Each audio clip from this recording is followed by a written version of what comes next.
What is up YouTube, and welcome back to the channel. Now if you're watching this video, you're probably thinking about picking up a 100 series Land Cruiser.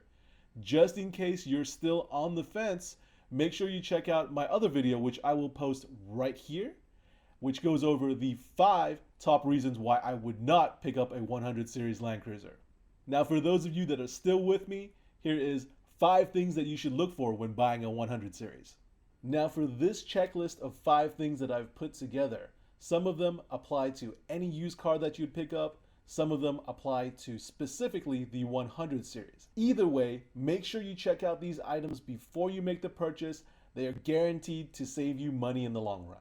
Now let's get right into it with number 1, which is maintenance history. As with most cars, the higher the mileage, the older the car gets, the less maintenance is done to the cars. People don't care about them as much. So you want to make sure that the 100 series that you're looking at has had its regular service items such as oil changes and coolant flushes and all that type of stuff taken care of. Besides the regular scheduled maintenance items, you've also got the big ticket items, things like the timing belt, the water pump. You've also got the fuse box and also the brake booster, which will set you back a pretty penny.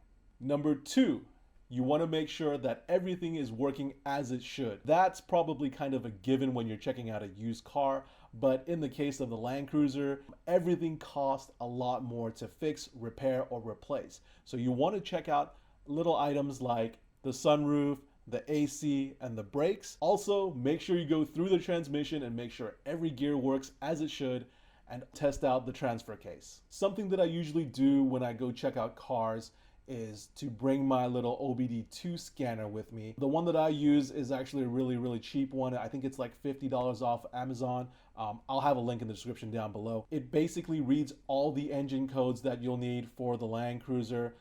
So that way you know exactly what is going on and what exactly you'll need to replace. So hopefully you can negotiate a better deal on the car. Moving on to number 3, you want to check for any type of body damage or rust. The Land Cruiser 100 series is prone to rust. Luckily, I live in sunny Southern California and I haven't experienced too much of this rust, but from what I gather from forums and the Facebook groups, the 100 series Land Cruiser wasn't very rust resistant, if you understand what I mean. The undercarriage usually is very rusted if you're buying from somewhere where they salt the roads during winter. You've also got the back of the hatch, which usually rusts through because one of the drains is clogged. Also, a big spot to check for rust is the lower rear quarter panel right behind the rear wheels. That's usually where snow and salt accumulate, and it usually rusts through behind the bumper. Other things with the body to check out: make sure the car hasn't been repainted. If it's been repainted, there's probably some sort of prior damage. Another thing you should check as far as the body goes is the doors and fender gap. Toyota actually spent a lot of time making sure the fender gaps are perfect on the Land Cruiser. So if you see some type of odd fender gap, which one side doesn't match with the other side or something like that, it might be that that car has had some work done or maybe even a prior accident. Moving on to number 4, let's talk about mods. Since the Land Cruiser is meant for overlanding, off-roading, or what have you, and it's already 20 years old, there are going to be people that are trying to mod out their cars. The one that you want is either the least modified car, or if it is modified, make sure it's professionally done.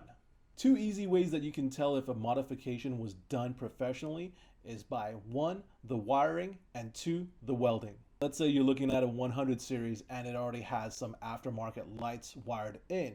So what you want to do is look at the wiring, see how it's wired into the car. If it's really clean, if it's insulated, if it's wrapped, then you know it's been done professionally. If it's just a bunch of twisty ties, zip tied to something else, and it's kind of already rubbing through with no fuses or anything like that, you might want to take a closer look at everything else. Now, what I mean by checking the welds is, I know a lot of people like to make their own bumpers or weld on their own racks or do a muffler delete and weld a pipe on. All those modifications are okay. They don't affect the reliability or the performance of the Land Cruiser. However, you still want to make sure those welds are done properly. That way, in case you need to hook up a winch or pull someone out or whatever, the welds don't break off. And what I mean by good welds is if the weld is neatly organized all the way from one end to the other, penetration is good, it's not a bunch of booger welds just kind of glued everything together like someone is practicing their welding. And finally, number 5 is how the car drives. With buying any type of used car, you want to make sure that you drive it. That way you get a feel for how the car drives.